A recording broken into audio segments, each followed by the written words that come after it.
Hi everyone, welcome to my new video. আজি আপোনালোকৰ ওচৰলৈকে আকৌ এটা ৰেচিপিৰ ভিডিঅ' লৈ আহিছোঁ। আজি মই লৈ আহিছোঁ আপোনালোকৰ ওচৰলৈকে ব্ৰেডৰ পৰা বনোৱা এটা টেষ্টি মিঠাই বা পুডিঙৰ ৰেচিপি। পুডিং খাই সকলোৱে ভাল পায় নহয়নে? কিন্তু ঘৰতে যদি এনেকৈ কম সামগ্ৰীৰে আৰু কম সময়তে পুডিং বনাই খাব পৰা যায় কিমান ভাল লাগে নহয়নে বাৰু? তেনেহ'লে আহকচোন চাওঁ এই পুডিংটো মই কেনেকৈ বনালোঁ আৰু ভিডিঅ'টো আপোনালোকে শেষলৈকে চাব আৰু মোক মৰম দিব। তেনেহ'লে বলকচোন ৰেচিপিটোৰ মাজলৈকে আগবাঢ়ি যাওঁ। ইয়াৰ কাৰণে মই প্ৰথমতে এটা ব্ৰেড লৈ লৈছোঁ আৰু মই এটা ব্ৰেডৰ গোটেইখিনিয়ে দিম, কাৰণ যিহেতু অকণমান বেছিকৈ বনাম, অকণমান ডাঙৰকৈ বনাম। আপোনালোকে যদিহে কমকৈ বনায় ব্ৰেডটো কমকৈ দিব। আৰু এতিয়া ব্ৰেডকেইখন প্ৰথমতে এনেকৈ কাটি ল'ম, ব্ৰেডৰ ছাইডৰ অংশখিনি কাটি ল'ম। এইখিনি অংশ আমাক পুডিংটো বনাবৰ কাৰণে নালাগে, কিন্তু এইখিনি অংশ আপোনালোকে পেলাই নিদিব। এইখিনি অংশ অকণমান ড্ৰাই ৰ'ষ্ট কৰি কিনে মিক্সিত গ্ৰাইণ্ড কৰি ল'ব আৰু ঘৰতে ব্ৰেড ক্ৰাম্ব ৰেডি হৈ যাব, যিটো পকৰি বা আলু চপ বনালে ব্যৱহাৰ কৰিব পাৰিব। আৰু এইফালে বাকীখিনি ব্ৰেডো মই কাটি লওঁ এতিয়া। আৰু আপোনালোকে বাৰু ব্ৰেডৰ পৰা বনোৱা পুডিং খাই পাইছেনে কমেণ্ট কৰি জনাবচোন, খাবলৈ খুব টেষ্টি লাগে। আৰু এইফালে চাওক, মোৰ গোটেইখিনি ব্ৰেডৰ পৰা ছাইডৰ অংশখিনি কাটি লোৱা হৈ গ'ল। এতিয়া এইখিনি কি কৰোঁ চাই লওঁ আহক। এতিয়া এটা মই মিক্সি বাতি লৈ লৈছোঁ আৰু মিক্সি জাৰটোত এতিয়া ব্ৰেডখিনি দি দিম। ব্ৰেডখিনি সৰু সৰু টুকুৰা কৰি কিনে দি দিম, যিহেতু মিক্সি জাৰটো সৰু হয় সেইকাৰণে। যদিহে আপোনালোকৰ মিক্সি জাৰটো অকণমান ডাঙৰ হয় তেনেহ'লে অকণমান বেছিকৈ দিব পাৰিব। মোৰ পিছে দুবাৰমানতহে হ'ল, কাৰণ যিহেতু মিক্সি জাৰটো সৰু।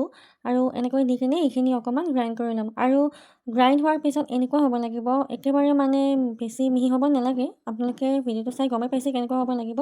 এয়া মোৰ গোটেইখিনি ব্ৰেড গ্ৰাইণ্ড কৰি লোৱা হৈ গ'ল আৰু এনেকুৱা পৰ্যায়ৰ হ'ব লাগিব ব্ৰেডখিনি।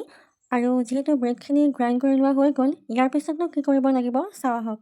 ইয়াৰ পিছত মই এয়া লৈ লৈছোঁ চেনি, আৰু চেনিটো আপোনালোকে কিমানখিনি মিঠা খায় সেই হিচাপে দিব।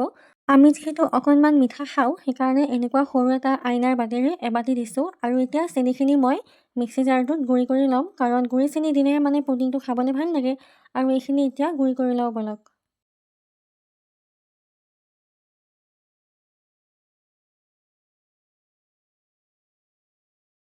এয়া চাওক, মোৰ চেনিখিনি গুড়ি কৰি লোৱা হৈ গ'ল আৰু মই আকৌ 4 চামুচ চেনি লৈছোঁ। এইখিনি চেনি পিছে কেৰামেলাইজ কৰি ল'ম পুডিংটো বনাবৰ কাৰণে। তাৰ কাৰণে মই এটা টিফিন বাতি লৈ লৈছোঁ। আপোনালোকে ইচ্ছা কৰিলে টিফিন বাতিৰ সলনি চচপেনো ল'ব পাৰিব। আৰু মই 4 চামুচমান চেনি লৈছোঁ আৰু চেনিখিনি ইয়াতে দি দিছোঁ। লগতে ইয়াতে মই অকণমান চেনিখিনি গলাৰ পিছত ইয়াতে 2 চামুচ পানীও দিম। আৰু একেবাৰে কম জুইত এইখিনি গলাই ল'ম, নহ'লে চেনিখিনি দেৱাই যাব আৰু একেবাৰে তিতা লাগিব পুডিংটো। সেইকাৰণে একেবাৰে কম জুইত এইখিনি কেৰামেলাইজ হ'ব দিম। এইফালে এইখিনি লাহে লাহে কেৰামেলাইজ হ'ব লৈছে আৰু মই ইয়াতে এতিয়া 2 চামুচমান পানী দিছোঁ। পানীখিনি পিছে অকণমান আগতেই দিব লাগিছিল, মোৰ অকণমান দেৰি হ'ল বাৰু। 5 মিনিটমানৰ পিছত চেনিখিনি ভালদৰে কেৰামেলাইজ হৈ গ'ল আৰু যিটো কেক টিনত মই পুডিংটো বনাম তাত মই এইখিনি ট্ৰান্সফাৰ কৰি দিলোঁ। কিন্তু এইখিনি কি হ'ল, পানীখিনি দিওঁতে যে মোৰ অকণমান দেৰি হ'ল সেইকাৰণে ডাঠ হৈ গ'ল আৰু প্ৰথমতে স্প্ৰেড হোৱা নাছিলে।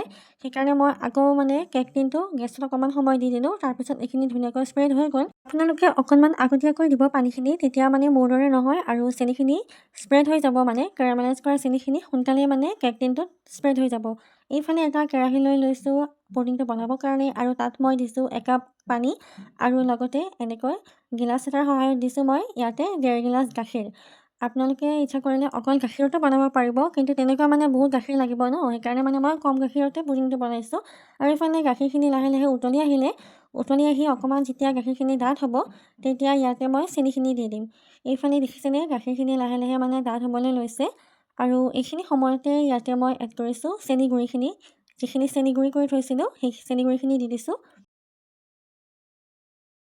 গুড়িখিনি দিয়া হোৱাৰ পিছত মই লৈ লৈছোঁ কাষ্টাৰ্ড পাউডাৰ। ইয়াতে 4-5 চামুচমান কাষ্টাৰ্ড পাউডাৰ লৈছোঁ। কাষ্টাৰ্ড পাউডাৰ দিলে পুডিংটো খাবলৈও ভাল লাগে আৰু লগতে এটা ধুনীয়া কালাৰো আহে সেইকাৰণে। আৰু যিহেতু কাষ্টাৰ্ড পুডিং বনাইছোঁ সেইকাৰণে কাষ্টাৰ্ডটো লাগিবই। আৰু কাষ্টাৰ্ডখিনি প্ৰয়োজন অনুসৰি গাখীৰ দি কিনে এইখিনি ধুনীয়াকৈ মিক্স কৰি লৈছোঁ, যাতে একো লাম্পছ নাথাকে, গোটেইখিনি যাতে ভালদৰে মিলি যায় আৰু তেনেকুৱা হ'ব লাগিব। আৰু এইখিনি ভালদৰে মিলি গ'ল, লগতে চেনিখিনিও গাখীৰখিনিৰ লগত মিলি গ'ল ইমান সময়ে। আৰু যিহেতু চেনিখিনি গাখীৰখিনিৰ লগত মিলি গ'ল, এতিয়া মই ইয়াতে দিছোঁ ভেনিলা এচেঞ্চ। ভেনিলা এচেঞ্চ মই ইয়াতে 2 চামুচমান দিছোঁ। যিহেতু মই ইয়াতে চামুচ ব্যৱহাৰ কৰা নাই সেইকাৰণে ধৰিব পৰা নাই, কিন্তু আন্দাজমতে ইয়াতে 2 চামুচমানে ভেনিলা এচেঞ্চ দিলোঁ। আৰু এতিয়া ইয়াতে মই দি দিছোঁ কাষ্টাৰ্ড পাউডাৰখিনি, যিখিনি মই গাখীৰৰ সৈতে মিক্স কৰি থৈছিলোঁ। আৰু কাষ্টাৰ্ড পাউডাৰখিনি দিয়াৰ পিছত এনেকুৱা এডাল হুইস্কাৰ লৈ ল'ব আৰু কণ্টিনিউৱাছলি এইখিনি মিক্স কৰি থাকিব, কাৰণ কাষ্টাৰ্ড পাউডাৰ দিলে গাখীৰখিনি যিহেতু ডাঠ হৈ আহে কেৰাহীত লাগি যাব পাৰে, সেইকাৰণে এইখিনি মানে কণ্টিনিউৱাছলি এনেকৈ লৰাই থাকিব আৰু জুইটো একেবাৰে কমাই দিব। লাহে লাহে এইখিনি ডাঠ হৈ আহিলে আৰু ডাঠ হৈ অহাৰ লগে লগে ইয়াতে মই যিখিনি ব্ৰেড ক্ৰাম্ব উলিয়াই থৈছিলোঁ, মানে ব্ৰেড যিখিনি গুড়ি কৰি থৈছিলোঁ, সেই ব্ৰেড ক্ৰাম্বখিনি ইয়াতে মই দি দিছোঁ। অলপ অলপকৈ দিব, একেবাৰতে নিদিব আৰু দিয়াৰ লগে লগে আকৌ এনেকৈ লৰাই থাকিব, নহ'লে মানে কেৰাহীত লাগি যাব।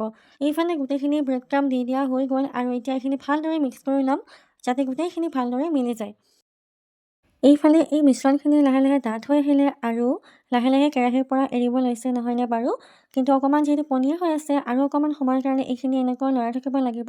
একেবাৰে হাতখন মানে এৰি নিদিব, নহ'লে মানে কেৰাহীত লাগি যাব ন, সেইকাৰণে কণ্টিনিউৱাছলি লৰাই থাকিব।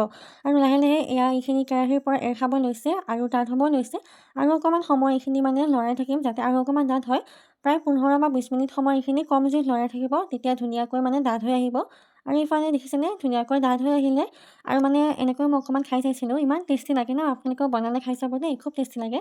আৰু এইফালে যিহেতু এইখিনি হৈ গ'ল, এতিয়া এইখিনি নমোৱাবৰে হ'ল আৰু এইখিনি মই এতিয়া নমাই ল'ম।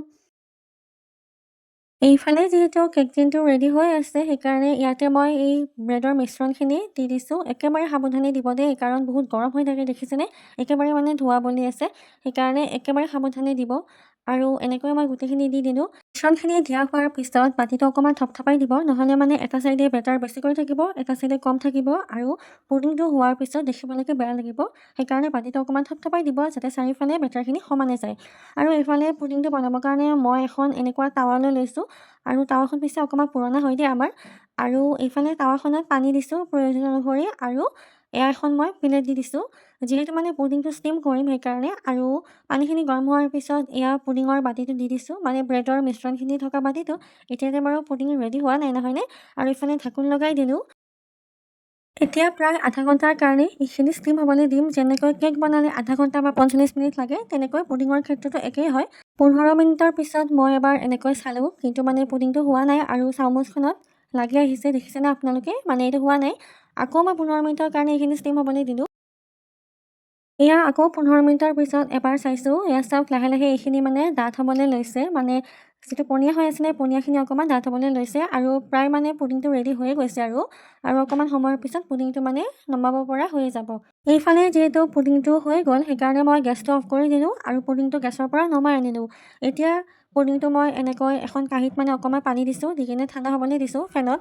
তেন্তে মানে পুডিংটো বনোৱা হোৱাৰ পিছত গেছৰ পৰা নমাই কিনে ফ্ৰিজত থ'ব লাগে আধা ঘণ্টাৰ কাৰণে। কিন্তু আমাৰ যিহেতু ঘৰত ফ্ৰিজ নাই, সেইকাৰণে মই এনেকৈ মানে যোগাৰ কৰি লৈছোঁ। আৰু যিহেতু মোৰ পুডিং খাব মন গৈ আছিলে, সেইকাৰণে এনেকৈ পানীতে থৈ দিছোঁ অকণমান সময়। আৰু এনেকৈ অকণমান সময় থোৱাৰ পিছতে পুডিংটো ঠাণ্ডা হৈ গ'ল ধুনীয়াকৈ, আৰু যিখিনি মানে ঢিলা হৈ আছিলে সেইখিনি ছেট হৈ গ'ল। ফ্ৰিজতকৈ বাৰু অকণমান সময় লাগিলে, কিন্তু হ'লেও যিহেতু খাব মন আছিলে সেইকাৰণে মই এনেকৈ বনাই ল'লোঁ। আৰু এইফালে যিহেতু মানে পুডিংটো ধুনীয়াকৈ ছেট হৈ গ'ল আৰু হাতত লাগিও অহা নাই, সেইকাৰণে এনেকৈ এখন কাঁহীত পুডিংটো উলিয়াই ল'লোঁ। যেনেকৈ আমি কেক এটা মানে কেক টিনৰ পৰা উলিয়াই লওঁ, তেনেকৈ উলিয়াইছোঁ। সেইখিনি পিছে আপোনালোকক দেখুওৱা নহ'ল, কাৰণ ভিডিঅ' যিহেতু নিজেই কৰিছোঁ, সেইকাৰণে অকণমান দেখুৱাবলৈ প্ৰব্লেম হৈছিলে। আৰু এনেকৈ ধুনীয়াকৈ মই পুডিংটো উলিয়াই ল'লোঁ। দেখিছেনে ইমান ধুনীয়া হৈছে, কালাৰটো একেবাৰে ওচৰৰ পৰা দেখুৱাই দিছোঁ। আৰু মানে কেৰামেলাইজ চেনিখিনি এনেকৈ মানে পিছত ওলাই আহিছে, ধৰিব পাৰিছেনে আপোনালোকে? আৰু পুডিংটো দেখিবলৈ যিমান টেষ্টি লাগে, খাবলৈও সিমান টেষ্টি হয়। কাৰণ ইয়াৰ আগতেও মই এবাৰ বনাইছোঁ, কিন্তু ৰেচিপি দিয়া নাছিলোঁ। এইবাৰ যিহেতু বনালোঁ, আপোনালোকৰ লগত ৰেচিপি ভিডিঅ' শ্বেয়াৰ কৰিলোঁ। আশা কৰোঁ আপোনালোকে ভিডিঅ'টো চাই নিশ্চয় ভাল পালে। যদি ভিডিঅ'টো চাই ভাল পালে, তেনেহ'লে লাইক কমেণ্ট শ্বেয়াৰ কৰিব আৰু আপোনালোকেও ঘৰত এই ৰেচিপিটো এবাৰ ট্ৰাই কৰিব। যদিহে আপোনালোকে এবাৰ এই ৰেচিপিটো বনাই খায়, তেনেহ'লে আপোনালোকৰ আকৌ বনাই খাব মন যাব।